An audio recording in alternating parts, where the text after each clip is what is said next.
So um, it's good to see you all here. Thanks for coming to our talk. My name is Igor. My name's Topher.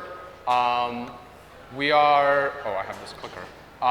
We are engineers on Airbnb's developer happiness team, which has actually been rebranded to developer infrastructure, but at heart, we're still consider ourselves developer happiness engineers.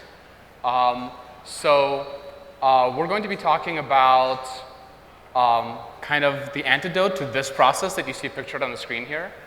This is kind of the traditional release management process that involves taking code through like many discrete cycles and like different people take it through different stages and then like do different things with it, and those things might be full of mysteries. So we found that this process doesn't actually make engineers particularly happy. The thing that we do to overcome this kind of process is this. This is Deployboard. We're going to be talking a lot more about it. This is the tool that we've built. It started out in about 2012, just as a tool for making sure that our Capistrano releases at the time were actually working, that they were actually deploying code, that every box had the version of code that we expected it to have.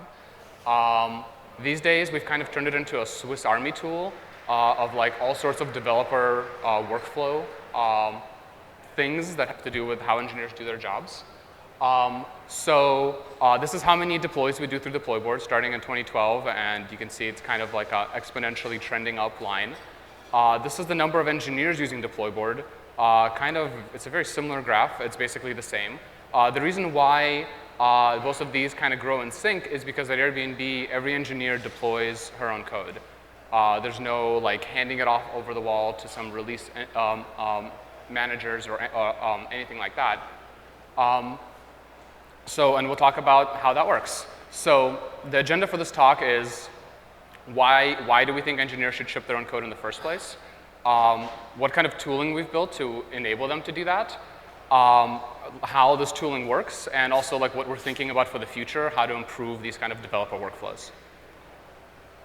So the fundamental problem, and I think the reason why many companies resort to an extremely process-heavy deploy process, is that deploys are pretty dangerous. Deploys are oftentimes the thing that breaks your infrastructure. If something goes wrong, you should look for the deploy that caused that. And so in order to overcome that problem, people often use these guys, these magical wizards who are called release engineers. And these guys are supposed to ensure that like whatever changes are coming down the pipeline into your application, that those changes don't break the application. I don't actually, or like we at Airbnb don't actually think that this actually works this way. We have several objections to using this common practice at many other software companies. Some of these objections are practical. Release managers, when they're deploying someone else's code, they're not as familiar with the code that they're deploying as the people who originally wrote that code. So they don't have as much context into like what they should watch for, like which metrics they should be observing, which parts of the site might break, like what might actually be affected by the deploy. They also, because they've become like a bottleneck for getting code out the door, that means that the overall process of deploy slows down. Like oftentimes people have like a traditional release process, then they release like every certain unit of time, like maybe once a week or something. And so as a result of that, the deploys that they're doing once a week become much larger. More code goes out in each deploy. And that is actually more dangerous. The more code you have going out, the greater the likelihood that something in that giant pile of code is broken. And then if something is broken, it becomes harder to tell what exactly is broken because there's so many different changes going out at the same time. And you still, like, maybe you could be like, okay, maybe we could just prevent code from breaking in the first place by using this release management process. But in reality, no one can do that. Like, you really don't know until you deploy to production and like observe metrics whether the code actually works. Like, it's really difficult to do that. And release managers don't have any more power to do that than any other engineer. And another part of our objection to this kind of process is also like a cultural objection. We think that by using this process where you write code and then you hand it off to someone else to take care of from there, that causes like bad cultural effects. It means you have less autonomy. You don't have as much control over like when your projects actually make it out the door. You kind of lose some responsibility. Like you kind of lose some knowledge about what it's like to actually operate your code in production. And we kind of take these things seriously at Airbnb. We're a very like core values-driven company. And also like one objection is that the job of engineers is not actually to write code. The job of engineers is to make product that they deliver to users. And when you reduce their job to like you write some code and then someone else will deliver the product, that's not really what engineers are supposed to be doing. So this is an old picture of an Airbnb engineering team wearing lederhosen. All of these people are release managers. Like we make it so that any person at an Airbnb engineering team is actually a release manager. People might say, well, that's actually maybe not a good idea. Like, are these people even qualified to be release managers? Like, isn't there a ton of stuff they have to know to be able to do that? Like, they have to know how to deploy. They have to know how to roll back when something goes wrong. They have to know how to even, like, how do they even know if something went wrong in the first place? We think that actually, like, even if you're like a formally trained release engineer, you still have trouble doing all of these things. The way that you manage to do this is you have really great tools. So like this big wrench here, that's like what release managers use to do their jobs. And so actually the problem becomes really, how do you make these tools available to every engineer so that they're not like super specialized and you have to be super trained to know how to use them, but just like anyone who comes in on day 2 as an Airbnb engineer can just use those tools and ship their own code. So, okay, great. So far we figured out traditional release management, it's not magic, it's not going to fix all your problems. There are some practical issues with having a bottleneck that slows things down. We want culturally for everyone to be able to ship their code, and the way we achieve that is with tooling. So during this next section, we're going to go through some of the tooling that Airbnb has built and show what the workflow looks like. So great, Airbnb releases. How do they work? So it actually starts when you push your code upstream for the first time and open a pull request. We do everything we can to help you at that point. Even before you merge the code into master and put it on a machine, we want to make sure that you're in touch with the right people and are getting a lot of feedback on whether your change is going to be safe to release or not. So the first part of this is routing your code to the correct person to review. This used to be pretty easy for us, but it actually gets really, really hard at scale. One thing we observed as the team doubled in size this year is that new hires did not know whom to CC or to send their pull request to. They just sent it to whoever was their friend who had referred them to the company, or the new hire buddy that they met over lunch during the first week, even if those people were not the ones who were best equipped to review that area of code. As a result, we had there are things that passed, people weren't experts on certain domains like our messaging code, and they didn't understand edge cases, and so they couldn't give proper feedback. Another use case we ran into was areas of code that we want everyone to contribute to, but which have certain guidelines that people need to be aware of. So an example of this is our API code. We've written an API framework in-house, and we want everyone to be able to write their own API endpoints and to modify them as they need to for their product needs. But we also want people who wrote the framework and maintain it to review all the code that affects the API and is possibly related to it to make sure that everything is following guidelines, to make sure they're following best practices, and to be aware of needs that the product teams have that maybe the API framework. So to help with those, we created a code review routing bot. So in here, you can see at the top, we have a pull request. John is modifying some messaging related code. This is traditionally a pretty complex part of Airbnb. It's not just messaging, it's also sending special offers, altering reservations. In this case, there was an edge case where we weren't showing the dates of a reservation after it had been altered at the request of a guest or host. So John's updating that to make that happen. So because this is pretty complex, it's pretty old, it also has some technical debt that only a few people really understand well. We need to have a bot tell John who actually knows about this stuff. So these are the poor unfortunate souls who are responsible, me, Spike, Ben, and Gordon. The way this works is the bot looks for a reviewer's comment within the file, in this case the messaging controller, and automatically posts, modifies the PR to mention the relevant people. So you can also do this for directories as well. You can put a reviewer's file in the root of a directory, apply to all files within that directory and any subdirectories. Anyone can set reviewers at any time. We've kind of organically grown the number of things that deserve reviewers over time as we've seen the need to do so.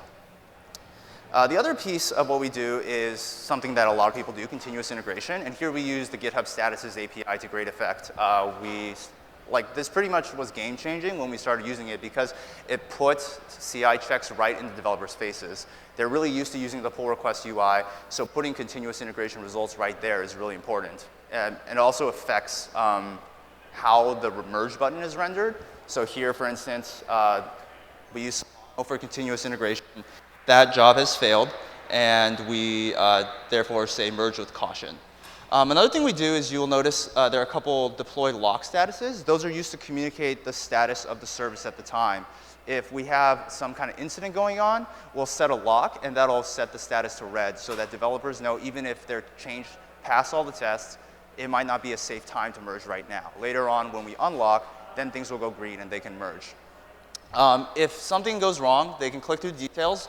We've invested a lot of effort into creating a single UI and deploy board for any sort of continuous integration system so that developers don't have to flip between a lot of different CI systems UIs. For some reason, CI systems like to own everything, including UI, and sometimes the UI doesn't really fit our needs. So we put some time into making sure that everything can fit in.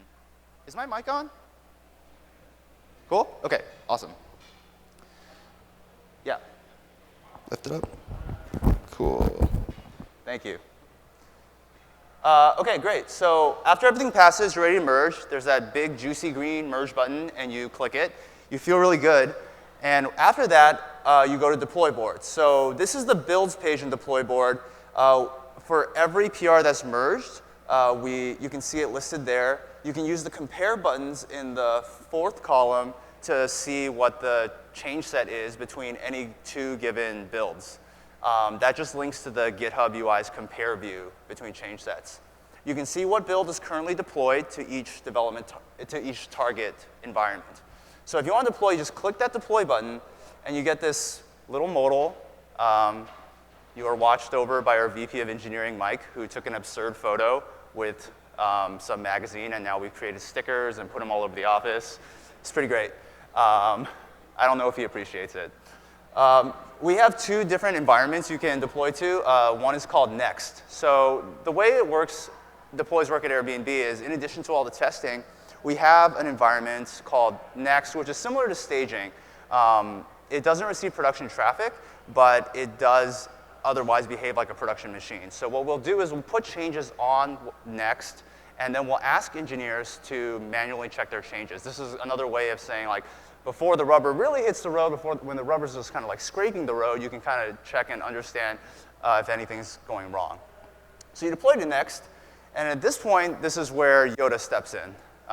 We created a little bot named Yoda who hangs out in Slack and tells you how the status of the changes is going. So the first thing that Yoda will do is tell you that the changes are Next. It'll list all the PRs that are on Next, and it'll mention the users to inform them that it's time to check their changes.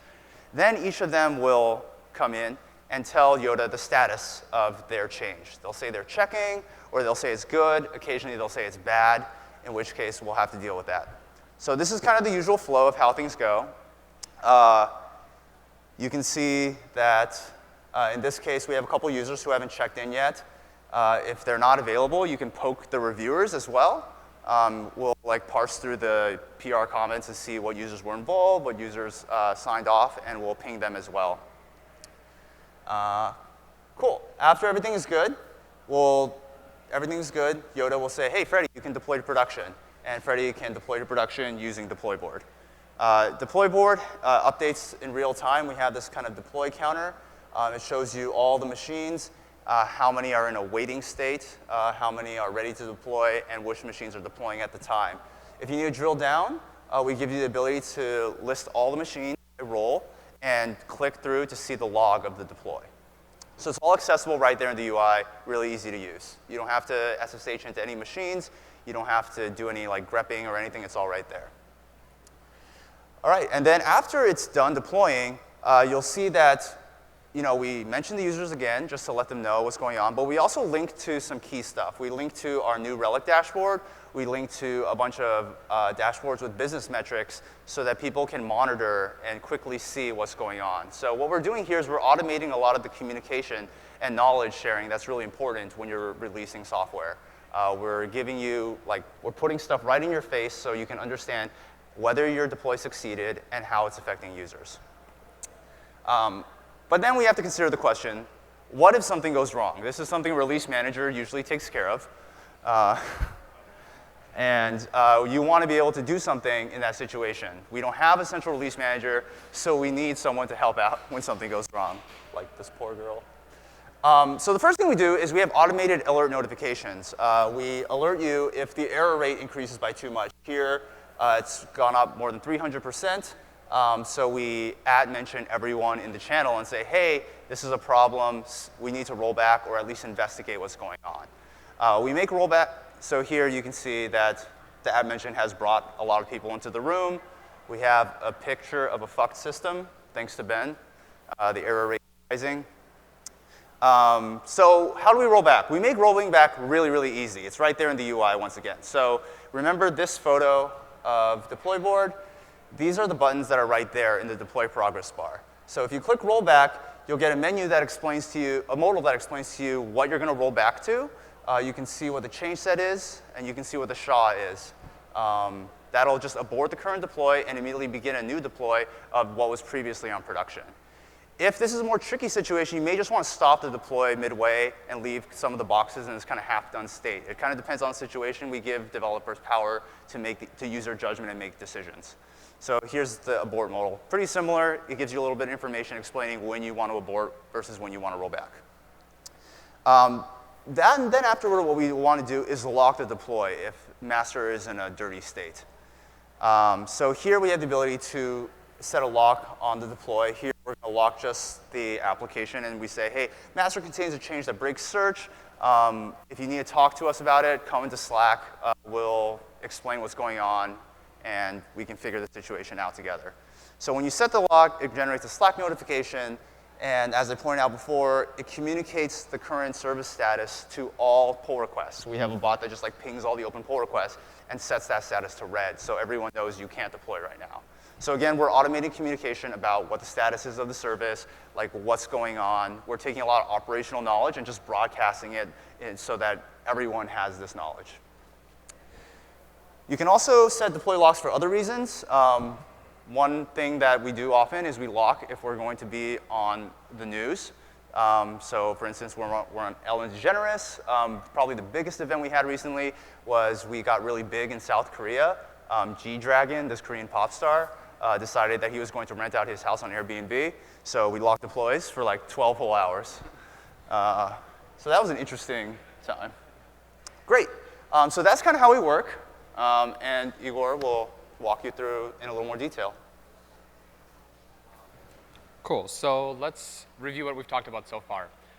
So we've talked about how engineers can and should ship their own code. We talked about the process might be complicated, but actually you could just make it as simple as clicking a button.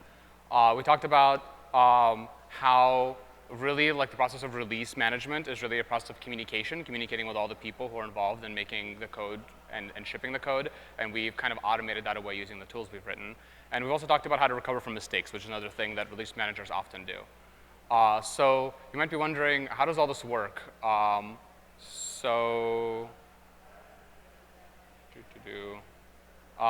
does all this work under the hood? So this is kind of the flow of the system. It starts out with engineers pushing code to GitHub Enterprise, which is what we use as our version control system. From GitHub Enterprise, we found that a lot of our integrations really look the same. A lot of times people want to use webhooks to make automated systems that integrate with GitHub Enterprise.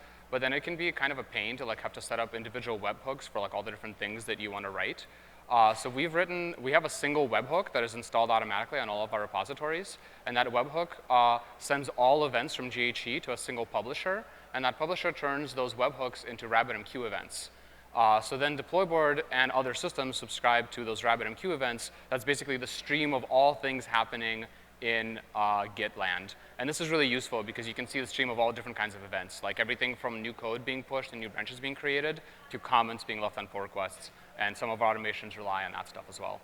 Under the hood, DeployBoard itself is actually composed of several different RabbitMQ listeners, each of which performs different functions.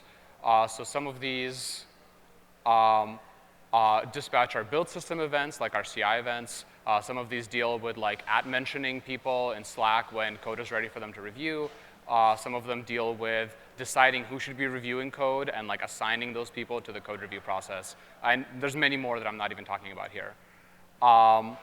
So this is, so I think I skipped us through a slide.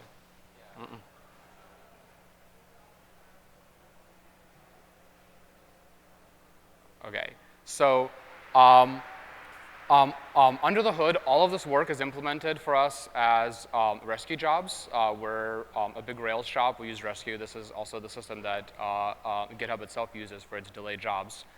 This is an example of our like basic build job. It's kind of like the thing that we use to build many of our projects. Don't require anything particularly more special. It's like this job will, like, we find that a lot of times people write their build systems in shell scripts. Like you use some kind of job dispatcher, and the job dispatcher is often like Jenkins or something. And then in order to drive Jenkins, you write a bunch of shell scripts, which like nobody can read or maintain because they're shell scripts. So we find that Ruby is a lot easier to use for this, and Rescue is just as good a dispatching system as Jenkins is, if not better in many ways. This is a basic build job. It will clone the repo, and then it will install some dependencies. It'll do like an npm install. It'll do a bundle install. And then it will, if it's a master build, create a build artifact, including all those things that just install the dependencies and ship that so it's available for the deploy system to actually deploy. The build jobs kind of stack on top of each other. So this is like a Rails build job. It basically is a subclass of the basic build job. But in addition to that, it also, thanks, Topher. It also does a couple of things that are Rails specific. In particular, it compiles assets for Rails and packages those up and uploads them to S3 if you use an asset host for this project. God, maybe I'm just gonna try keep clicking and hopefully it'll just work. Okay, so how does deployboard know what are all the different tasks that it should do when like some event comes in from RabbitMQ? You get like, so suppose you get an event that like new code has been pushed to a particular repository. What is it like what happens next? Okay. This is a screenshot of our deployboard apps repo. This is like the JSON that engineers write to configure their repositories. So suppose that you're a new engineer, or like let's say you're an experienced engineer and you have some new project, like some new thing you want to stand up, a new service, and you want that service to get the regular CI flow and the regular deploy flow. You write one of these. It's just a JSON config. It'll specify, so this is the JSON config for deployboard. We use deployboard to deploy itself, so it's just like any other project. You list the title of the project, you list its repository URL, which is how we know that this is the JSON config that corresponds to those events, like if the repository URL matches. And we specify some additional things like, post notifications about this app in this channel. Topher, can you? And then we have a couple of CI events listed here. This is like the build Rails job that you saw earlier. We use Solano to do the unit tests for this app, so it also dispatches those from that same place. And then finally at the bottom you see this collection of targets. These are like the things you actually deploy to, and you can specify like what are those things, like what are the different deploy targets, and also like what are the specific roles of the machines involved in that deploy. So for deployboard, it would be like some web workers, some cron workers, and some RabbitMQ workers, which do all the which do this stuff that we're looking at. People are pretty pleased with this. We would like to encourage people to write more services over time, and people have been writing more deployboard apps over time. So we now have like about 170 different deployboard apps that are like, they all have the same kind of workflow. Not necessarily always as complicated. Obviously, if you're working on a smaller app, it's a little bit easier to deploy. You have fewer people contributing, so there's less coordination. But for something like our monolithic Rails app, which still has a lot of code, this kind of coordination stuff is useful. Cool. Cool. So another review. So we've talked about why we built deployboard, how people use it, how it works under the hood, some of the technical details. And now we're going to talk about the distant future of what we hope to achieve.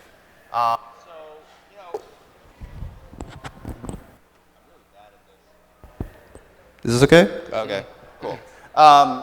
So, we have the system, it works okay, but we know that there's a lot of room for improvement. So one of the things we want to do is we want to add Canary Deploys. One of our issues right now is we currently only deploy master, and if master is broken, we invented this lock system, and we can easily roll back and all this stuff, but there's a period of time where we're waiting for the revert to be processed to create the build artifact, and that creates just a long delay. That doesn't really make developers happy when they're ready to go, but they have to wait to see their change in production. So one thing we want to do is start doing Canary Deploys, the ability to take a branch and put it on a subset of the production machine so they can receive production traffic and developers can see what the diff is and error rate, or they can play around with actual production data to see how is their change working out. We have a lot of the mechanics for this are all pretty much there on the back end. One thing we want to do is we want to put some thought into what the UI looks like and allow developers to see their favorite branches, understand their work in progress branches versus the branches that are ready to ship, and to create a UI that easily lets them see what the difference is between the error rates of production and the Canary. Another thing we're doing is expanding the alert automation for metrics. So the alert that we showed prior was the new relic error rate, and it notified everyone in the channel. That's okay. We'd like to be able to alert on more specific metrics, including business metrics. So conversion metrics for the core booking flow, Facebook sharing, payments by country, and trust and safety related metrics, and be able to alert specific teams or even be able to highlight certain individuals if we know that they recently altered code that is related to this metric. So, right now it's kind of a blast everyone, but we want to make sure everyone only gets information that's relevant to them. Cool. So I talked a little bit about making deploy board more personalized before with seeing your favorite branches. We showed the UI, there were just builds listed and deploys listed, and actually you don't need to see that information. That was kind of a naive approach to UI that we took just to make things simple in the beginning. But actually now that we're building every single pull request, you're not going to deploy every single one of those, so it might not be useful to see them all. We want to give you a more particular view of stuff that's relevant to your team, stuff that's relevant to you at the very moment in regards to understanding the recent history of deploys, recent locks, and so on, maybe even upcoming locks that are going to affect your workflow. Finally, we want to do better data gathering. We want to prompt people during rollbacks to do the right thing. We want to give them information about what apps are historically risky, what changes to certain files or parts of the code base are likely to break or to interact weirdly. There's a lot of information now that we have in the deploy board database, and we'd like to do more analytics on how our workflow can be improved if we really understand what's going on. You want to talk about this? Sure. One thing that we found is that actually a lot of companies probably build something kind of similar to this. I know that a lot of big companies build tools that ship their code out, but then we find that we talk to people at other companies and they've also all built some kind of homegrown deploy flow. And this is really not the GitHub way, right? It's silly that we're all building the same tools over and over again. So we would really love to open source deploy board and make it available for other people to use in other companies and also to improve the project. And right now, the project is a little bit Airbnb specific. It consumes a lot of things that depend on the Airbnb environment. And so it's it's not necessarily a trivial project to factor it out and make it a standalone project.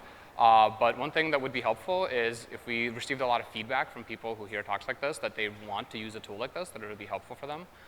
So if that's something that's interesting for you, and especially if you want to try something like this out at your company, maybe before it's completely been open source and ready to be put on public GitHub, but maybe we can try to figure out how to install it in your environment, then come talk to us after the talk, because that's the kind of spur we need to actually put in the work necessary to make this generic.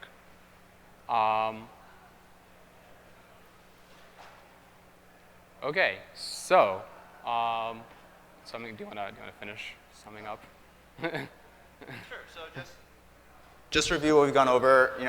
We talked about release managers do a lot of stuff. We don't want release managers. We want everyone to release their own code. We think there are practical benefits to this. Primarily, we think there are huge cultural benefits to this, making developers happy and giving them a lot of control over their own workflow. So if we look at the list of the things release managers do, we had all this arcane knowledge like how to deploy, how to deal with bad changes, how to understand if something's bad. We've replaced a lot of that with tooling. Just click a button to do most things. We have some automation around communication, around alerting, and when things go really south, we have locks to help communicate service status and prevent people from making the situation worse. So, one thing is, we're doubling every year. As the team scales, it's very tempting to try to put a lid on the chaos by centralizing control, trying to make sure, like, okay, everyone has a certain probability of breaking things. We need to really funnel everything through a knowledgeable expert or a team of experts in order to prevent problems from happening. But you don't have to do that if you think carefully about like what you're trying to do and invest in the right tooling for you and your team. You can allow people to run free, give them the right tools, help them be prepared for the challenges they're going to face. So that's the message we want to send out today. Thanks for listening. Does anyone have questions? I think we have about 10 minutes for questions. Yeah. Yes, you can clap. Thank you. Yeah. Thank you, David.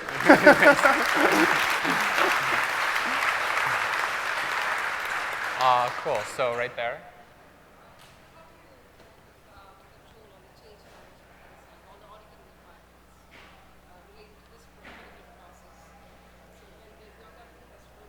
Yeah. Oh. That's right. So the changes. So question? Yeah. So the question is, how do you deal with like auditing requirements? Like what happens when like, maybe this code is particularly sensitive or something like that.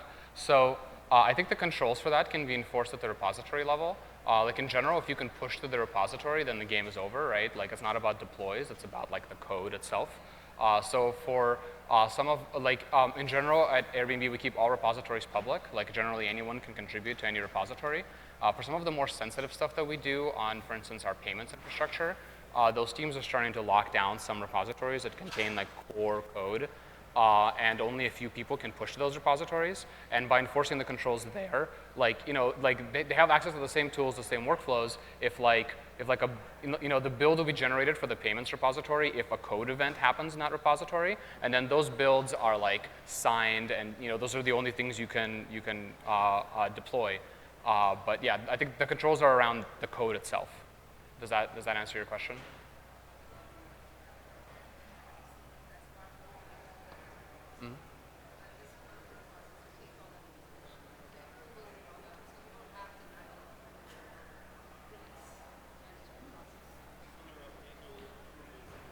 Oh, that's right, we don't have that, no. I mean, we assume that, there are places to hook that into, right? Like at the point where you're allowed to click the merge button, that's the point where we would say something like, you can't hit the merge button unless the appropriate people have reviewed your code or only some people. This is why we're really excited about protected branches and mandatory statuses. This is a huge feature for us. Super excited about that. I'm sorry? That's yes, right. we released from the master Yeah. branch. Yep.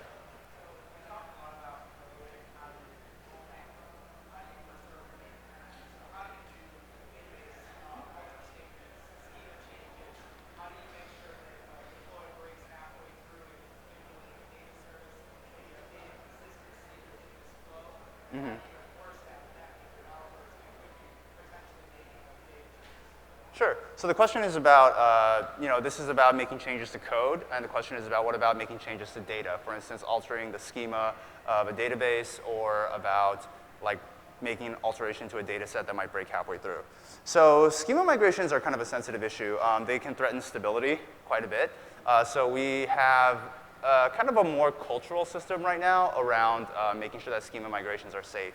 When people have a migration they want, they'll write a proposal for what it would be. They actually write out what the alter table statement is going to look like, and they send it to a team of people on our production infrastructure team who have expertise in MySQL. And they get feedback on that. Oftentimes, in that case, for really sensitive schema migrations on core tables, what we'll often do is we'll wait for a little bit and collect several proposals that people have, and then we'll bash them all together in one alter table statement so that we don't have crazy stuff going on all the time. But in general, we have lots of little schema migrations going on all the time. The process is fairly lightweight. Most things that aren't threatening will pass through review very quickly. In regards to changes to like services that serve data, that varies a little bit. Not all the services that do that kind of thing use deployboard for that kind of like data release process. Those that do generally have the ability to just kind of start from scratch, I guess. It's like idempotent, you could call it, right? If you're going to release a data set, you release it. If it breaks halfway through, that's bad. But then you just start another deploy, and it replaces all the data in the service again. It might take some time, but you're eventually going to be fine. There's not any sort of data like change or migration process that actually can't be recovered from by just wiping things out and replacing it all. How do you, when the deploy, something breaks, how do you get feedback to where the pipeline something broke? So I mean, in particular, maybe around automated QA systems that are getting kicked off.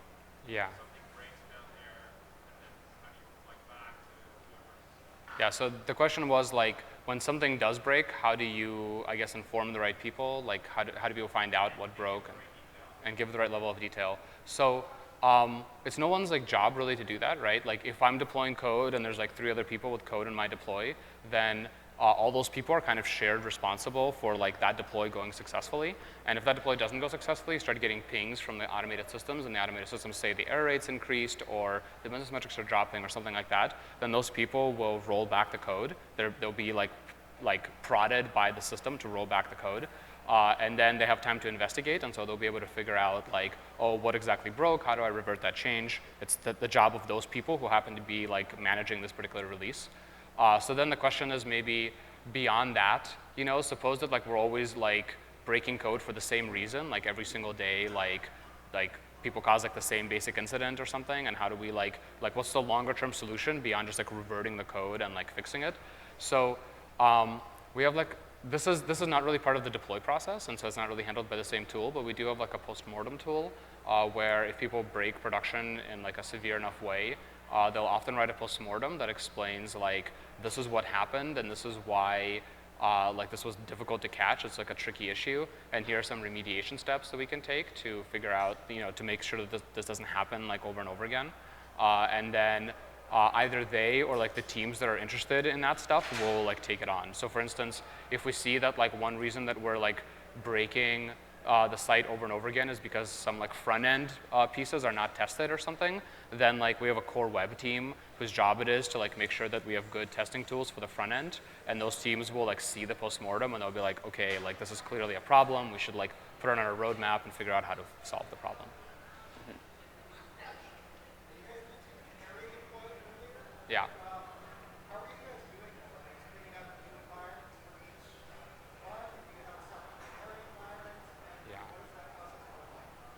So the question is around Canary environments. What does that mean? What does that look like? Basically the way the flow works, it's not quite finalized yet, but this is like something that we're like currently rolling out. The first step is that we need to produce builds for both branches as well as master, and that's like the easy step. And then we have to build kind of a UI that lets you discover the different builds for different branches. Right now our UI is specifically around master. And then once you do have a build, you have a deploy button. Where do you actually deploy that? Our plan right now is to spin up several Canary environments. So like for instance for like Monorail, which has like lots of deploys, and there might be lots of like a backlog, like a traffic jam to use those environments. Maybe we'll spin up like 5 or 6 of them or something like that. And then you'll be able to deploy to that. The deploy system will make sure that you can't deploy a build that's too old, a build that's behind master. It has to be forward of master. And then you will lock that environment to yourself automatically for like some period of time. And then after that period of time is over, we'll just turn that environment off. And in the meantime, that period of time, you have to see how the error rates or whatever differs between the environment. And so that environment will receive production traffic as well, and you'll also be able to go there in your browser under a separate name. So if you deploy to Canary 6, you'll be able to go to like canary6.airbnb.com and see like whatever, you know, your code specifically. It's a little bit like Next.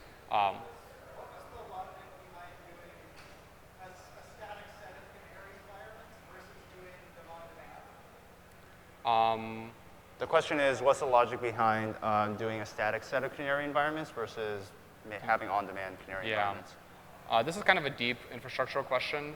The real reason is that for us it takes probably around 10 minutes or so to spin up a new instance. because we run Chef from scratch on like a blank slate instance, and that takes like some time. So we just want to make that process fast. So like we want to have the boxes like ready to go.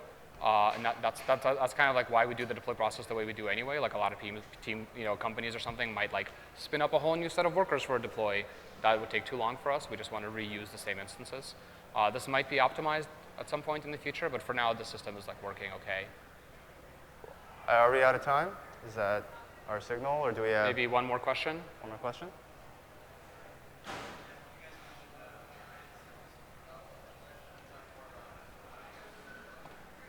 How we what? Yeah. So, oh, okay. Wait, how we use New Relic to measure error rates? yeah. Okay, sure. Maybe I misunderstand your question. So the way we use New Relic is they have this gem that works really well for Rails applications. So if you just put in your gem file and add some configuration, they have like a nice default configuration file. Put in your license key, maybe like tune things a little bit. It'll just automatically report errors to New Relic. Were you asking for something at a? Oh, I see.